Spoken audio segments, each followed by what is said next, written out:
Мақсут Құсайынов атындағы Ақтөбе облыстық дарынды балаларға арналған мамандандырылған мектеп-интернаты 1956 жылы республика көлеміндегі 8 мектеп-интернаттың бірі болып ашылды. 1991 жылы ауыл балалары арасынан шыққан дарынды балаларды оқытатын дарынды балалар мектеп-интернаты статусын иеленді. 1997 жылы осы мектепте ұзақ жылдар бойы басшылық қызмет жасаған Мақсут Құсайыновтың есімі берілді. Қазіргі таңда Мақсут Құсайынов атындағы Ақтөбе облыстық дарынды балаларға арналған мамандандырылған мектеп-интернат болып аталады. Бүгінгі күні республика көлемінде танылып отырған бұл мектепте 1996 жылдан бері Кенжебаев Танағали Кенжебайұлы басшылық жасап келеді. Замана үрдісіне сай мектеп кабинеттерін жаңа технологиямен жабдықтау мәселесі кең көлемде қамтылған.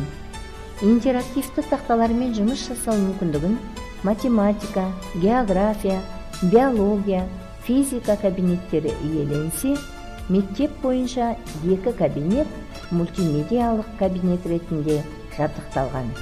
Қазақстанның болашағы білімді жастардың қолында деген елбасының пікірін басшылыққа ала отырып, қоғам талабына сай ұрпақ білімін өрістету тұрғысында жаңа технологияны кеңінен қолдану мектеп мұғалімдерінің күнделікті қызметіне айналған. Осындай нақты, жүйелі, кең көлемді білім берудің нәтижесінде мектебіміз 2008 жылы ұлттық бірыңғай тесттің нәтижесінен республика бойынша 4-ші орынға ие болса, 2009-2010 жылдары облыстың ең үздік жаңашыл мектебі атанды.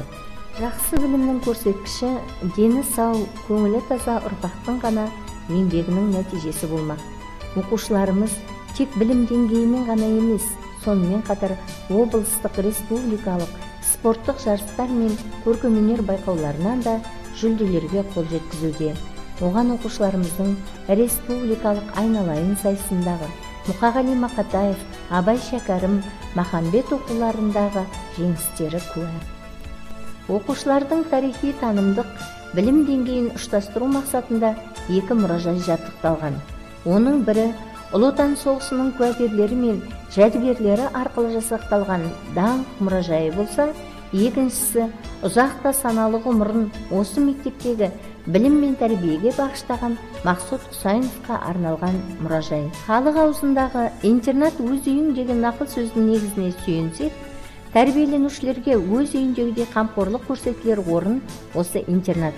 Осы орайда интернат үйінде алғашқы көмек көрсетіп, екпе жұмыстары жүргізілетін дәрігерлік кабинет, оқушылардың 5 мезгілді тамақ ішетін орны асхана ұйымдастырылған. Оқушылар санына байланысты гигиеналық талапқа сай жатын бөлмелері жасақталған. Сұңқардың қанатын кең жайып, биікке самғауы тұғырының мықтылығынан болса, әр шәкірттің білім әлемінің биігіне көтерілуі білім алған ұясына байланысты болмақ. Қанат қаққан құстарының алтын ұя деуі де содан болар.